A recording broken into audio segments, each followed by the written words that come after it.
Hello, good morning, नमस्ते। और आप देख रहे हैं क्लीन न्यूज बिहार। समय हो चला है बिहार की खबरों को जानने का, उनसे अपडेट होने का। चलिए जानते हैं आज की 25 मुख्य बड़ी खबरों को। उससे पहले अगर आप क्लीन न्यूज बिहार चैनल को सब्सक्राइब नहीं किए हैं तो प्लीज चैनल को सब्सक्राइब करके बेल आइकन प्रेस कर लीजिए। चलिए शुरुआत करते हैं आज की पहली और महत्वपूर्ण बड़ी खबरों से। स्वास्थ्य मंत्री बोले पीएम मोदी मिथिलांचल के विकास के लिए प्रतिबद्ध 1700 करोड़ की लागत से बनेगा एम्स। स्वास्थ्य मंत्री मंगल पांडे ने कहा कि इस मेडिकल संस्थान के निर्माण से न केवल मिथिलांचल बल्कि पूरे उत्तर बिहार को अत्याधुनिक स्वास्थ्य सेवाओं का लाभ मिलेगा। गौरतलब है कि पीएम मोदी 13 नवंबर को दरभंगा एम्स का शिलान्यास करेंगे। मिथिलांचल के लोगों के लिए स्वास्थ्य सुविधाओं में सुधार लाने के लिए दरभंगा में अखिल भारतीय आयुर्विज्ञान संस्थान एम्स का निर्माण जल्दी शुरू होने जा रहा है। बिहार सरकार के स्वास्थ्य मंत्री मंगल पांडे ने दरभंगा में आयोजित प्रेस वार्ता के दौरान यह जानकारी साझा की कि दरभंगा एम्स का निर्माण बजट बढ़ाकर अब 1700 करोड़ रुपए कर दिया गया है। पहले यह बजट करीब 1261 करोड़ रुपए था, जिसे केंद्र सरकार ने एम्स की नई डिजाइन को ध्यान में रखते हुए बढ़ाया है। प्रधानमंत्री नरेंद्र मोदी खुद इस परियोजना की निगरानी कर रहे हैं और 13 नवम्बर को इसका शिलान्यास करेंगे। जननायक एक्सप्रेस के यात्रियों को अंधेरे में सफर 40 किलोमीटर तक ट्रेन में नहीं थी बिजली, जाने मामला। यात्री अखिलेश मंडल ने बताया कि दरभंगा में ट्रेन के रुकने के दौरान रेलवे कर्मचारियों ने भरोसा दिया था कि ट्रेन चलने के बाद लाइट आ जाएगी, लेकिन ट्रेन चलने के बावजूद बोगी में रोशनी नहीं आई। इसके चलते यात्रियों को काफी परेशानी हुई। दरभंगा से अमृतसर जा रही जननायक एक्सप्रेस में यात्रियों को दरभंगा से समस्तीपुर तक करीब 40 किलोमीटर का सफर अंधेरे में करना पड़ा। समस्तीपुर जंक्शन पर ट्रेन के रुकने के बाद डीआरएम विनय श्रीवास्तव ने स्थिति का निरीक्षण कर बिजली का समस्या को हल कराया। करीब 1 घंटे के अंधेरे में सफर के बाद यात्रियों ने राहत की सांस ली जब बोगी में फिर से लाइट आ गई। यात्री अखिलेश मंडल ने बताया कि दरभंगा में ट्रेन के रुकने के दौरान रेलवे कर्मचारियों ने भरोसा दिया था कि ट्रेन चलने के बाद लाइट आ जाएगी, लेकिन ट्रेन के चलने के बावजूद बोगी में रोशनी नहीं आई। यात्रियों ने इस दौरान अंधेरे और भीड़ के बीच सफर किया, जिससे वे काफी असहज महसूस कर रहे थे। भीड़ की वजह से यात्रियों के पास बोगी बदलने का विकल्प भी नहीं था।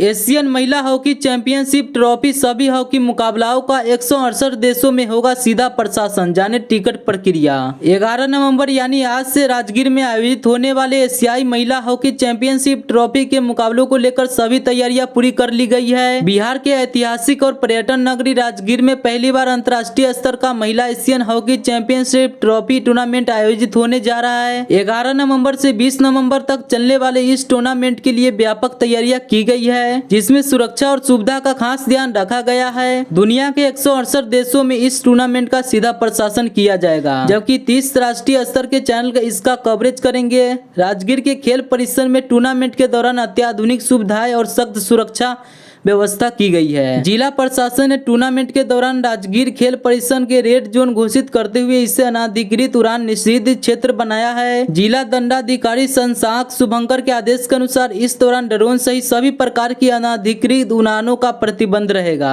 अगर किसी को ड्रोन उड़ाने की अनुमति चाहिए तो उन्हें ड्रोन अधिनियम 2021 के तहत संबंधित प्राधिकरण के आदेश लेना होगा।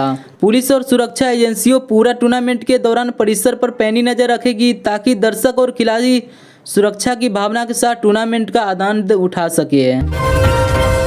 एशियाई महिला हॉकी चैंपियनशिप ट्रॉफी 2024 बिहार में अंतर्राष्ट्रीय हॉकी का आगाज भारत का पहला मुकाबला मलेशिया से है। बिहार के राजगीर में पहली बार अंतर्राष्ट्रीय हॉकी टूर्नामेंट की मेजबानी हो रही है। भारतीय टीम के कोच हरेंद्र सिंह और कप्तान सलीमा टेटे ने जीत की उम्मीद जताई है। बिहार के ऐतिहासिक शहर राजगीर में पहली बार अंतर्राष्ट्रीय स्तर की हॉकी प्रतियोगिता आयोजित की जा रही है, जहाँ एशियाई महिला हॉकी चैंपियनशिप की भव्य शुरुआत 11 नवम्बर से होने जा रही है। भारत महिला हॉकी टीम के मुख्य कोच हरेंद्र सिंह और टीम की कप्तान सलीमा टेटे ने राजगीर खेल अकेडमी में आयोजित एक प्रेस वार्ता में टूर्नामेंट की तैयारियों की जानकारी दी। कोच हरेंद्र सिंह ने कहा कि यह बिहार के लिए एक ऐतिहासिक पल है और उन्होंने राज्य सरकार की विश्व स्तरीय तैयारियों की तारीफ की। उन्होंने बताया कि राजगीर का खेल परिसर अब दुनिया के सर्वश्रेष्ठ खेल केंद्रों में शुमार हो गया है। टूर्नामेंट के अंतिम मैच को फ्लड लाइट्स के तहत आयोजित करने की भी योजना है, जिससे दर्शकों को रोमांचक अनुभव मिलेगा।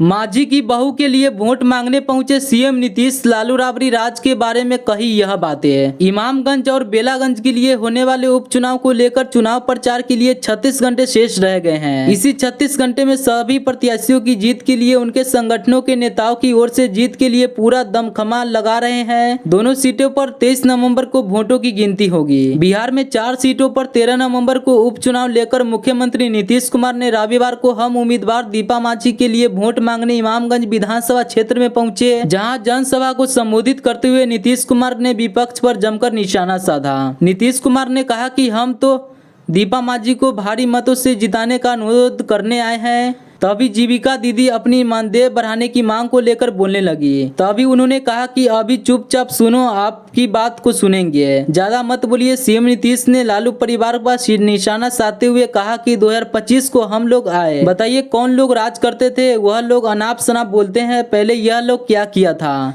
शाम को कोई निकलता नहीं था, मुसलमान का वोट तोड़ने का काम करता था, हिंदू मुस्लिम का वोट तोड़ने का काम करता था। जब काम करना शुरू किया तो हर प्रकार का काम किया है। कीट पतंगों के कारण महिला एशियन चैंपियनशिप ट्रॉफी हॉकी में बड़ा बदलाव, फ्लड लाइट्स में मैच नहीं। बिहार में अरसे बाद एक बड़ा आयोजन होने जा रहा है कि महिला Asian championship trophy hockey match शाम में फ्लड लाइट्स में भी होने थे, लेकिन कीट पतंगों मुसीबत बन गए। इसके कारण आयोजकों ने बड़ा बदलाव किया है। पर्यावरणीय चुनौतियों से निपटने के लिए बिहार महिला एशियन चैंपियनशिप ट्रॉफी 2024 के मैच समय महत्वपूर्ण बदलाव किया है। एशियन हॉकी फेडरेशन और हॉकी इंडिया से संयुक्त रूप से यह निर्णय लिया है। इस कदम का मुख्य कारण शाम के समय फ्लड लाइट्स के कारण आकर्षित होने वाले कीट पतंगों की समस्या को लेकर नियंत्रित करना है। नीतीश कुमार ही बिहार में एनडीए का चेहरा होंगे, भाजपा अध्यक्ष नड्डा के दौरे के बाद जदयू की दो टूक।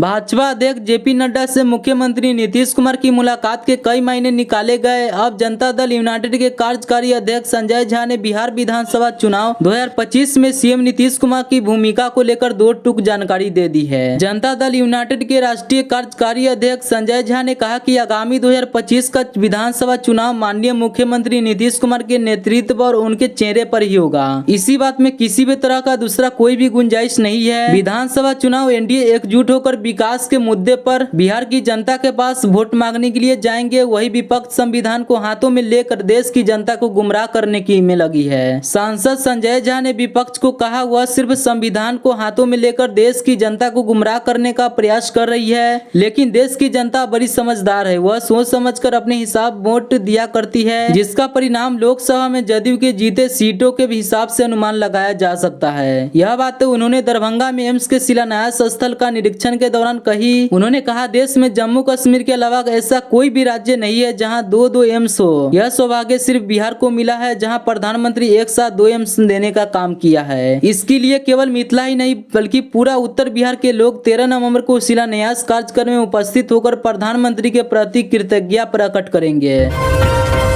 शहाबुद्दीन के बेटे की बात नहीं मानने की ऐसी सजा, राजद प्रत्याशी के चुनाव प्रचार के दौरान यह क्या हुआ? दिवंगत बाहुबली मोहम्मद शहाबुद्दीन के बेटे ओसामा साहब राष्ट्रीय जनता दल के सक्रिय राजनीति में आते ही चर्चा में है। बेलागंज विधानसभा से राजद प्रत्याशी के प्रचार में पहुंचे ओसामा की एक बार जनसभा में मौजूद युवक ने काटी तो मौके पर ही सजा दी गई। जैसे जैसे बेलागंज विधानसभा उपचुनाव की तारीख नजदीक होती जा रही है, वैसे वैसे सभी पार्टी के नेताओं का चुनाव प्रचार जोर पकड़ता जा रहा है। व्यापक पैमाने पर जनसंपर्क अभियान चलाया जा रहा है। इसी क्रम में बीते देर शाम बेलागंज विधानसभा क्षेत्र लक्ष्मीपुर गांव में राष्ट्रीय जनता दल के प्रत्याशी विश्वनाथ कुमार सिंह उर्फ विश्वनाथ यादव के पक्ष में राजद नेता ओसामा साहब नुक्कड़ सभा को संबोधित कर रहे थे। शहाबुद्दीन के पुत्र ओसामा ने चुनावी सभा को संबोधित करते हुए कहा कि राजद प्रत्याशी विश्वनाथ यादव से कोई भूल चूक हुई हो तो आप कोशिश कीजिए कि इनको माफ कर दीजिएगा। इनकी जिम्मेदारी हम लेते हैं। इनका कहने पर भी भीड़ से एक आवाज आती है कि ये माफी के लायक नहीं है। राजद प्रत्याशी हमें गाली गलौज किए हैं, यह अपने घर में ही ठीक है। एक युवक को इतना बोलते ही उनको समर्थकों ने उक्त युवकों को पकड़कर भरी सभा में दौड़ा दौड़ा कर पीटने लगे।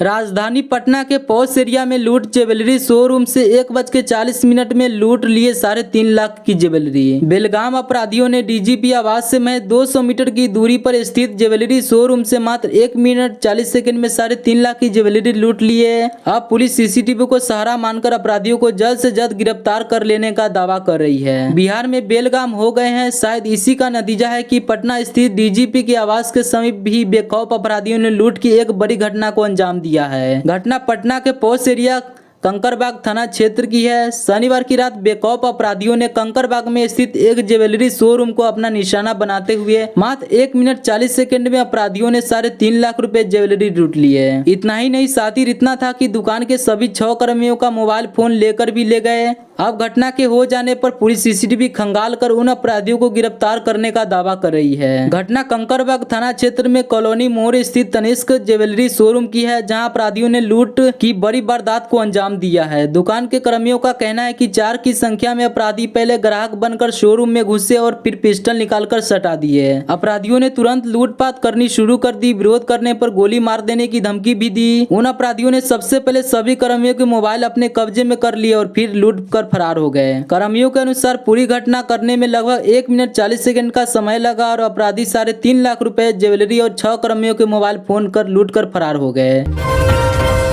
नीतीश के दलित को सीएम बनाकर बढ़ाया मान, तीर चाप पर वोट देकर उतारे कर्ज, बोले केंद्रीय मंत्री। जीतन राम मांझी ने बेलागंज के प्रतिनिधियों पर हमला बोलते हुए कहा कि पिछले 35 सालों से बेलागंज के जनता विकास की राह देख रही है, लेकिन वहां के प्रतिनिधियों ने विकास कामों में अड़चने पैदा की है। गया कि बेलागंज विधानसभा उपचुनाव की नजदीक आने के साथ ही चुनाव प्रचार अपने चरम पर पहुंच चुका है। शनिवार को बेलागंज के पाई बिगहा के सूर्य मंदिर मैदान में एनडीए समर्थक सभा को संबोधित करते हुए केंद्रीय मंत्री जीतन राम मांझी ने नीतीश कुमार के दलितों के प्रति योगदान ही सराहना की। उन्होंने जनता से तीर छाप पर वोट करने की अपील की। मांझी ने कहा कि मुख्यमंत्री नीतीश कुमार ने एक दलित को मुख्यमंत्री पद पर बैठाकर दलित समाज का सम्मान बढ़ाया है। अब समय आ गया है कि दलित समुदाय उनके उस उपकार का कर्ज चुकाए। उन्होंने आगे कहा कि हम दलित गरीब लोग हैं पर बेईमान नहीं। नीतीश कुमार ने दलित समाज का सम्मान बढ़ाया और हमें मुख्यमंत्री बनाया। हमें उसी का साथ देना चाहिए जहां हमें मान सम्मान मिले। अगर बिहार में अच्छी नौकरी मिलती तो परिवार के पास रहकर कमाई करते, स्टेशन पर मजदूरों ने बयान किया दर्द। प्रवासी मजदूर बुधन कुमार ने कहा कि बिहार की आमदनी से परिवार का खर्च नहीं चल पाता है, इसलिए दिल्ली जाकर मेहनत करता हूँ। वहाँ जो कमाई होती है उससे परिवार का गुजारा अच्छे से हो जाता है। छठ महापर्व के समापन के बाद बिहार से रोजी रोटी की तलाश में बाहर जाने वाले मजदूर का अपने प्रदेशों की ओर लौटना शुरू हो गया है। बंगाल, कोलकाता, रायपुर, लुधियाना और दिल्ली जैसे विभिन्न शहरों में काम करने वाले बिहारी कामगार अपने परिवार के साथ छठ मनाने बिहार आए थे, लेकिन पर्व खत्म होते ही उन्हें अपने रोजगार के लिए फिर से अन्य प्रदेशों में लौटना पड़ रहा है। हाजीपुर स्टेशन पर लौटने वाले मजदूरों की भारी भीड़ देखने को मिली, जो अपने घर को छोड़कर फिर से काम के लिए बाहर जा रहे हैं। दिल्ली लौटने के लिए इंतजार कर रहे हैं। अरुण महतो ने बताया कि अगर बिहार में रोजगार के अच्छे अवसर होते तो उन्हें दिल्ली जाने की जरूरत नहीं होती। वे एक मिस्त्री के साथ दिल्ली में काम करके रोजाना करीब 800 रुपए कमा लेते हैं। उन्होंने कहा कि बिहार में अगर यही कमाई हो जाए तो परिवार के पास ही रहकर काम कर सके और अपने लोगों के बीच जीवन व्यापन कर सके।